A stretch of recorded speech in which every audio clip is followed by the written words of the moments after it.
Hello, my name is Jarrett Stepman with the Daily Signal, and I'm standing here on H Street in Washington, D.C. to talk about the D.C. streetcar, which has been something that's certainly roiled local politics for a number of years. And a recent report came out from the D.C. City Council that this project, which has cost a massive amount of money, is now going to add more streetcars costing roughly $25 million to replace the current fleet, which has only been in service for a couple of years. The DC streetcars definitely win one of the controversial topics and certainly relates a lot to infrastructure and things like this in the United States. So I'm gonna bring in our expert here from the Heritage Foundation. This is Michael Sargent, who's an expert on transportation infrastructure policy. Thanks for joining me here. Yeah, it's great to be here on H Street. Absolutely. So I think one of the questions we have is, how much did this project cost from the beginning to the end? I mean, when did it start? How much did it cost? How much have the taxpayers here subsidized this thing? Sure, so the DC streetcar has been kind of a local topic since about the early 2000s, and it really just started operating a couple of years ago. The whole thing only runs 2.2 miles on H Street, and it ended up costing about $200 million, which is an exorbitant price for literally 2 miles of streetcar projects. And I mean, also, as you can see, we're walking here. It's a busy area, but because the streetcar is running on the street, it always gets caught up in traffic. And so if you end up waiting for the streetcar, you can basically walk the entire duration of the stretch faster than you can take the streetcar.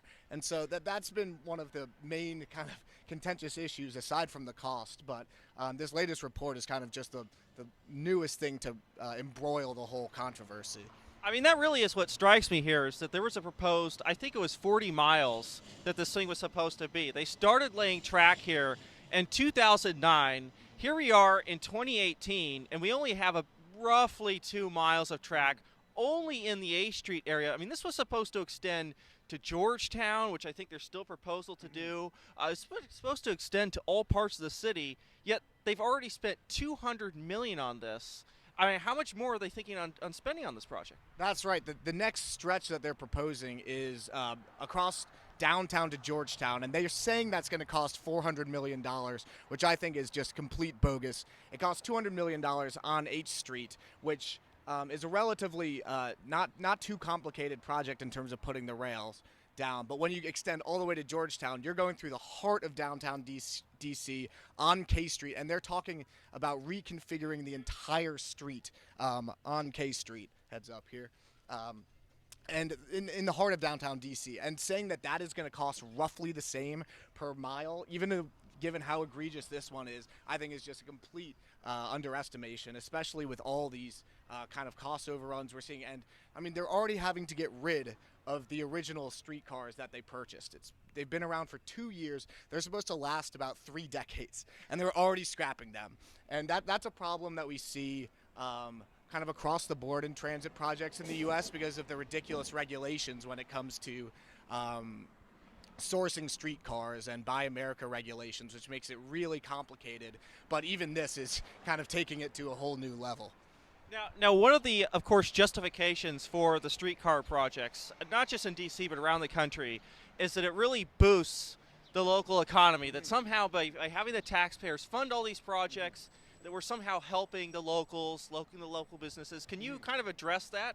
Sure. I mean, you lived in D.C. for a while now too, and we saw the development of this corridor, H Street, starting well before construction started for the streetcar. So I think people saying that this is directly related, I think, is a bit of a stretch. And we've seen everyone kind of point to Portland, Oregon as the model for this, where they essentially had all this transit-oriented development where they put their streetcar in. But the issue is that didn't start organically. After they put the streetcar line in, there were a couple years went by where nothing happened. So the city had to start subsidizing developers to develop right along the streetcar line, and they could have done that without spending the millions of dollars on this new kind of glorified bus system that costs way more to put in. And that's one thing that really strikes me here, certainly going along the street. I mean, you see buses, you see cars. We took an Uber to get here. Some of the justification around this is that people need the streetcars, which are really a very old concept. It's an old technology. I mean, why would people in a place like this need streetcars, as to say, opposed to buses or Uber that certainly cost the city a lot less money? Yeah, and I think that's probably one of the biggest shortcomings in planning this project. There are already 2 bus lines that run along this corridor. So you're essentially at best competing with your existing transit service.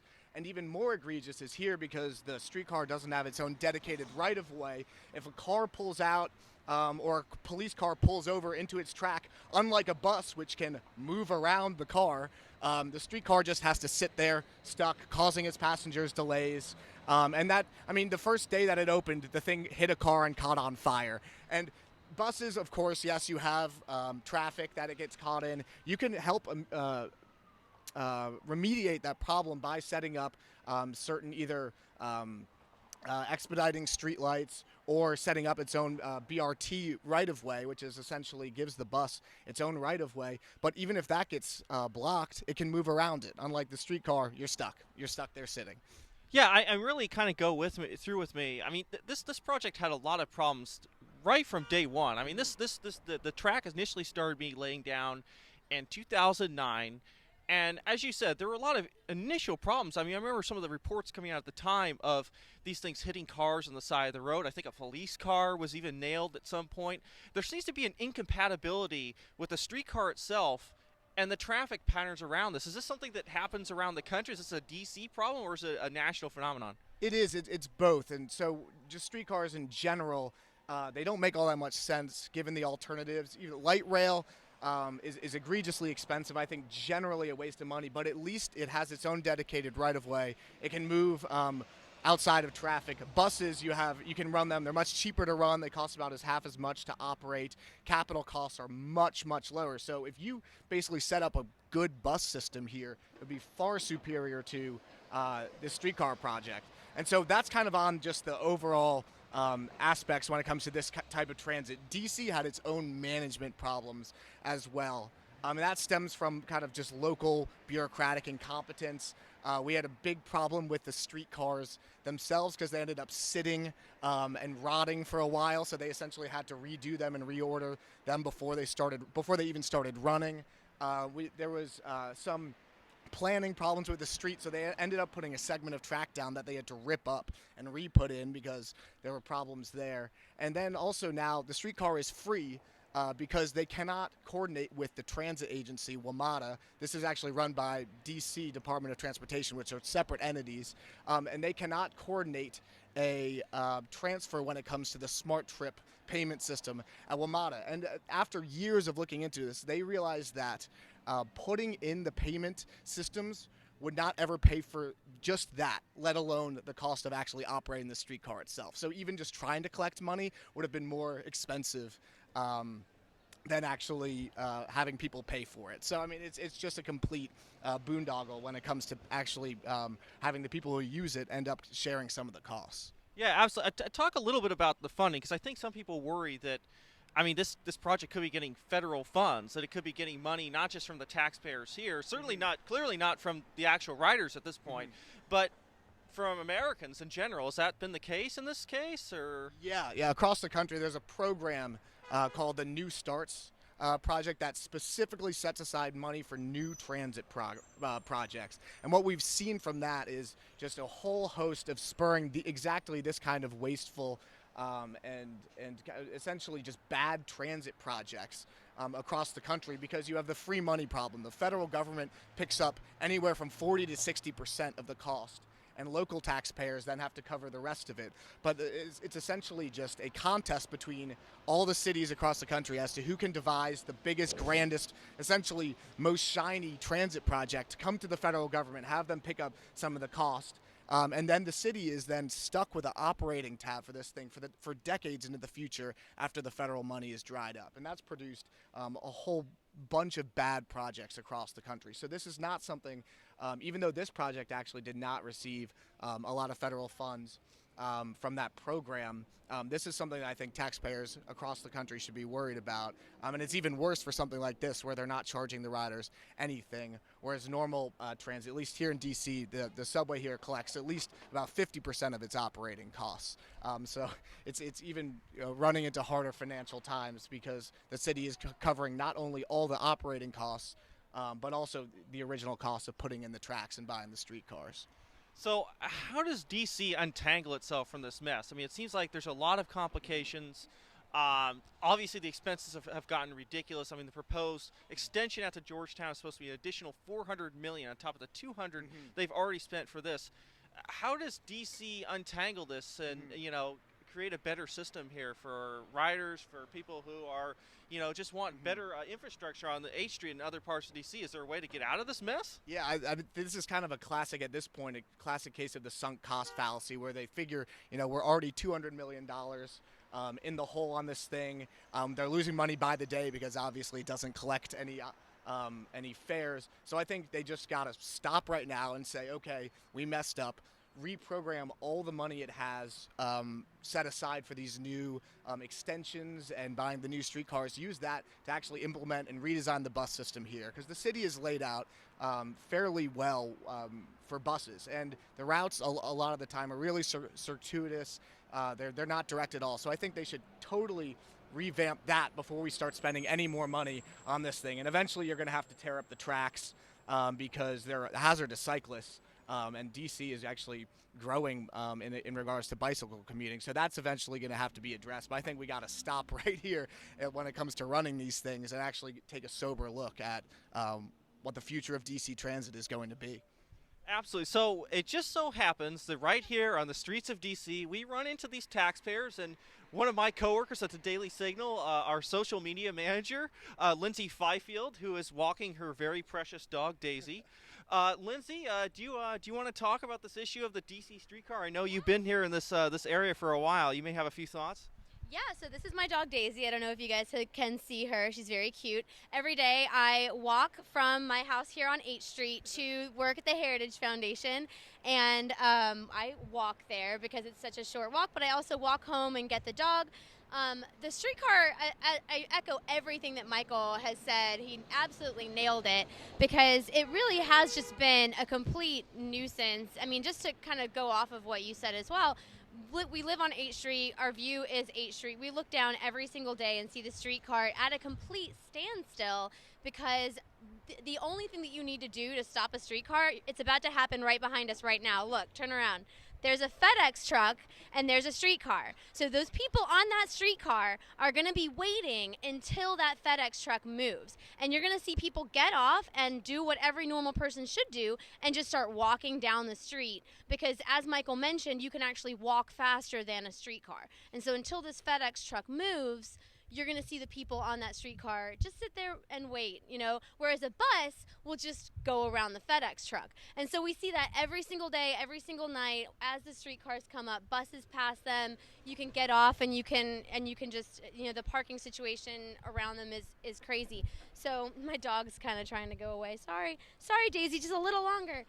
But it has been an absolute nuisance. And like Michael said, the bus system is awesome in DC. I've taken it for years. I think that it could be better, but I think that they should put the money that they've wasted in the streetcar into improving the bus system, because as we've counted, as we've been walking down the street, we've probably seen 2 or 3 streetcars. We've probably seen 10 or 11 buses. So the buses are already there are more buses than streetcars as it is right now anyway. So I definitely think they should just put that into the infrastructure for the bus system. And like he said as well, people like to walk, people like to bike commute, and these streetcars are actually really dangerous for people who can't see around them as they're crossing the street. So there's a lot of not just the cost, waste associated with these streetcars, it's just the logistics of these streetcars are a disaster. So we're really hoping that they get rid of them, not double down on the problem. Yeah. Have you actually ever ridden the streetcar on these streets? Yes. So when they first launched the program, sorry, I'm really bad with this microphone. When they first launched the program, they gave away free rides to everyone. So we did take a ride from Union Station to try to get to brunch down about to this area. So we're at about 11th Street right now. It's about 11 blocks away to Union Station, and we thought it'll be fun. It'll be an adventure. There's nobody else on the streetcar with us, and it took us about 30 minutes to get from Union Station to our brunch location, and then we just walked back, and we realized that we took half the time to walk back as we took taking the streetcar down. So we never took it again after that. It was just a silly adventure, and it was fun, but I think public transportation should be efficient more than it should be fun.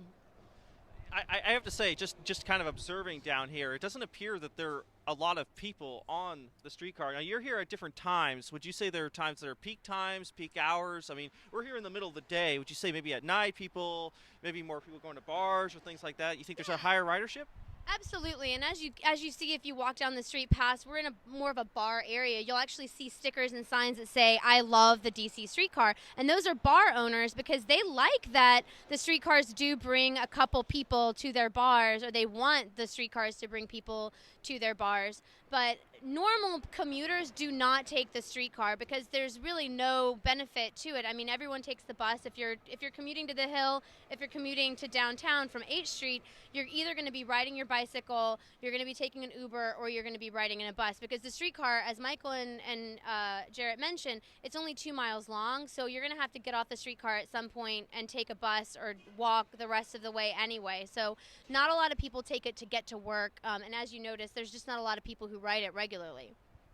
Absolutely. Well, thank you very much, Lindsay, for your comments and for your commentary, and Michael, thank you also very much for your insight on what is an important local issue, but also a national one, as we have many projects like this that go on around the country. So thank you very much to the audience for joining us and hearing about this.